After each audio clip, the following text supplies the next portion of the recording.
Esse não é o canal oficial do Inteligência Limitada, mas o pessoal aí tá ajudando a gente, tá divulgando. Então assiste esse vídeo, mas não se esquece de se inscrever no canal oficial, tá no comentário ou no link, eu não sei aonde aí que tem um link aí, vai aí. Se você quiser, eu mostro aqui no mapa. Vou abrir aqui. Que ano que a gente tá aí? 1922. Aqui, ó. Tá enxergando aí? Tô. Egito. Aqui. Aí, Israel. Então isso aqui era... Tudo isso daqui, ó. Tem como Opa. só diminuir um pouquinho o brilho do iPad? Por favor.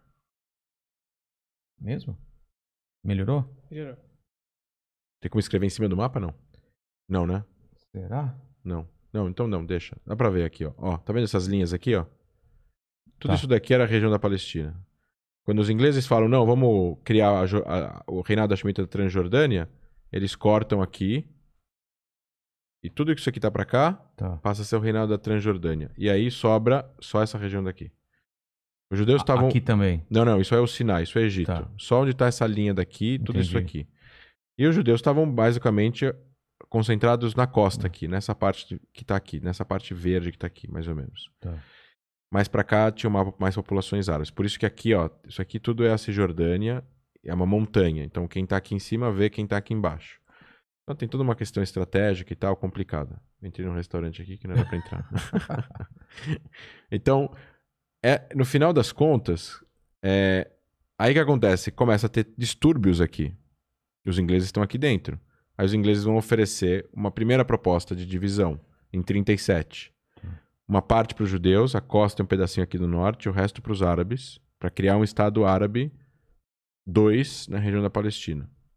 Os judeus aceitam, os árabes rejeitam, e eles lançam a revolta árabe, ou seja, 1920, pogroms, perseguições a judeus. 1929, pogroms, perseguições a judeus. Os judeus são expulsos de Hebron, que é uma cidade que fica aqui, ó. Aqui é o túmulo dos patriarcas, onde está Abraão, Isaac e Jacó, as matriarcas e tal, dos 3 povos, mas os judeus também moravam aqui há milênios. 90 famílias são mortas. E aí os judeus acabam fazendo também grupos paramilitares, Irgun, Lehi, Haganah, Palmar, que são grupos paramilitares que vão revidar. E muitos desses grupos eram radicais também. Alguns menos, alguns mais. Caos total. 1933, Hitler sobe ao poder. 1936, começa a revolta árabe. Os ingleses ficaram com medo que os árabes iam se aliar a Hitler. Caramba. Que nem na Primeira Guerra Mundial, que eles tiveram que os árabes se aliassem aos otomanos. Aqui eles tiveram medo que os árabes se aliassem a Hitler. Então eles vão fazer a proposta, chama Proposta Peel, era o nome do ministro na época lá. 20% desse território que sobrou para os judeus, 80% para os árabes. Os judeus aceitam, os árabes rejeitam. Quem rejeita? O Mufti de Jerusalém e Jamil al-Husseini. Aí começa uma revolta que vai durar até 39. Em 39, os ingleses trucidam a revolta. Então eles prendem um monte de gente, 5 mil árabes morrem e muita liderança é colocada para fora da região, incluindo o Mufti de Jerusalém. O que o Mufti faz em 39? Começa a Segunda Guerra Mundial, 40, 41, ele vai se encontrar com Hitler em Berlim. E ele chega para Hitler e fala, olha, muitos judeus que estão fugindo da Europa estão indo para lá. Quando você ganhar a guerra, vai para lá também, aplica a solução final lá também. Ou seja, traz o Holocausto para aqui também. Entendi. Só que Hitler perde a guerra. E aí se descobre os horrores do Holocausto. E aí a opinião pública mundial, obviamente, vai ficar do lado dos judeus, que estavam refugiados e desamparados e perseguidos e mortos, e 1/3 da população judaica praticamente morta, 1/4, 1/3, mais de 1/3 até. E aí nisso, a ONU é criada, em 45. E em 47, vai ter a partilha da Palestina, que a Assembleia Geral vai votar.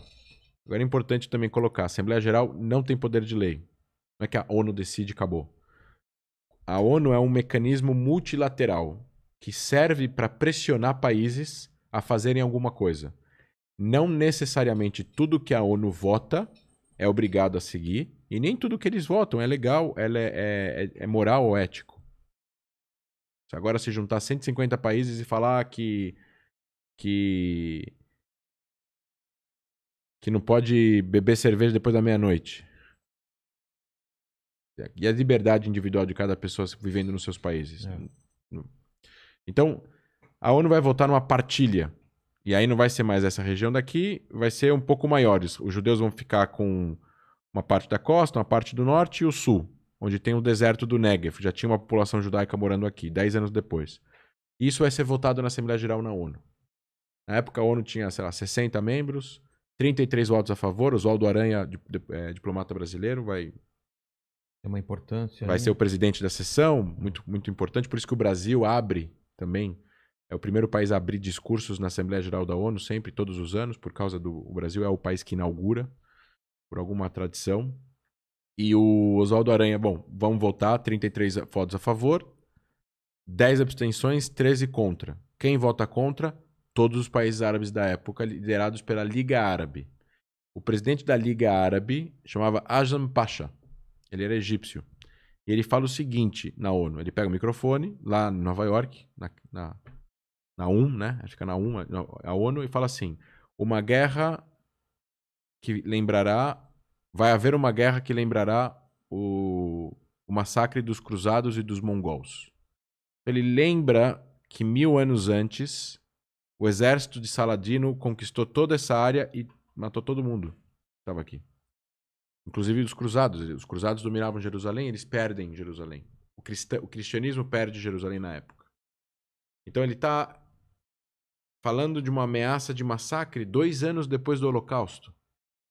Em que boa parte da população que está aqui judaica está com uma tatuagem na mão e perdeu toda a família.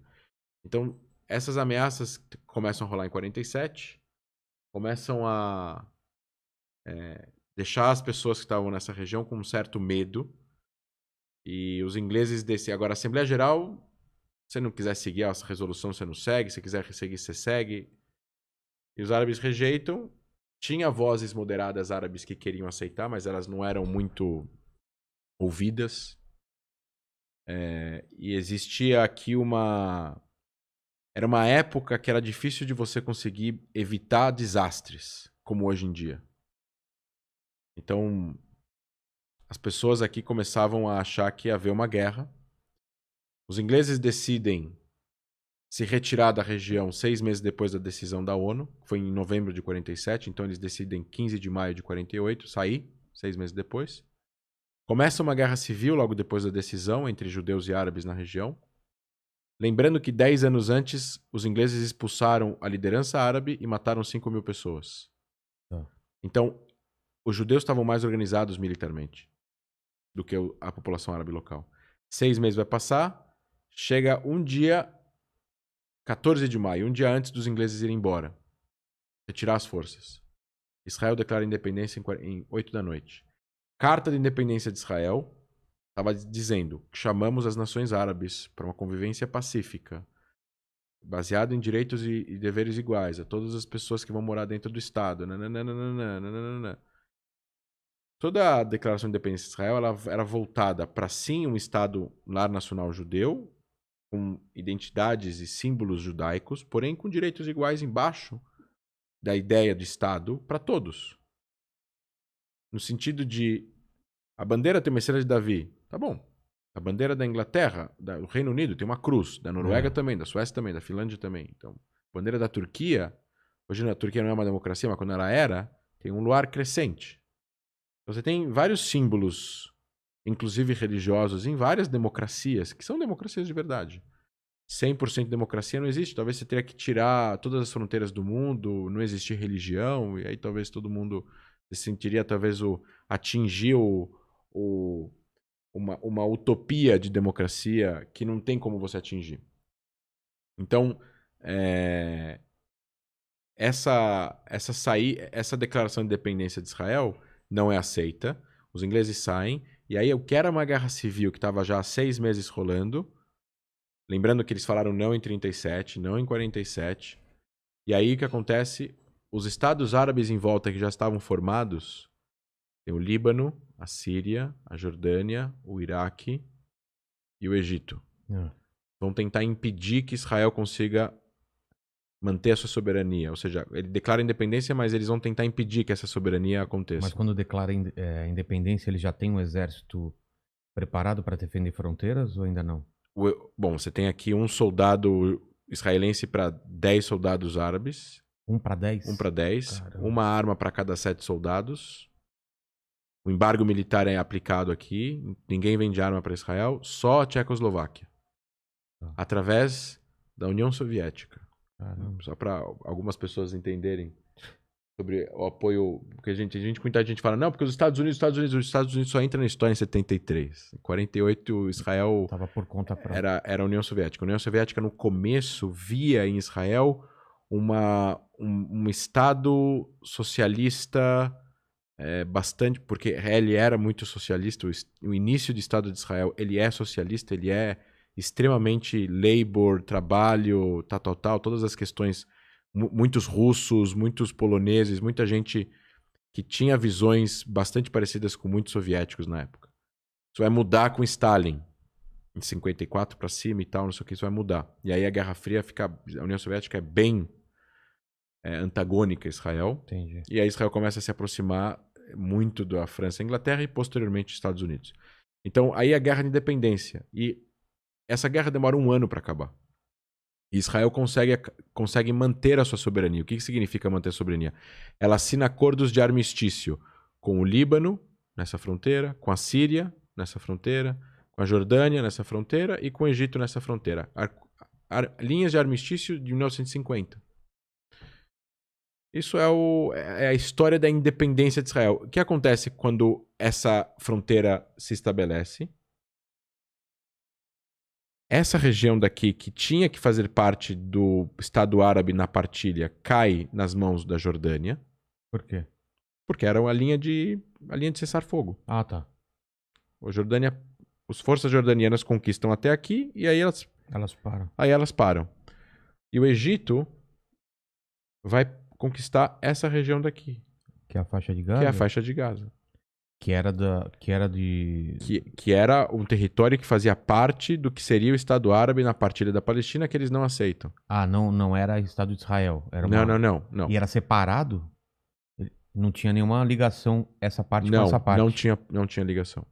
Tá. Então Israel se estabelece no meio, o Egito domina a faixa de Gaza, a Mas Jordânia domina a Jordânia. por um acordo? Acordo de cessar-fogo, né? Tá. Armistício, parar de atirar. Não era Vocês aqui. ficam com essa...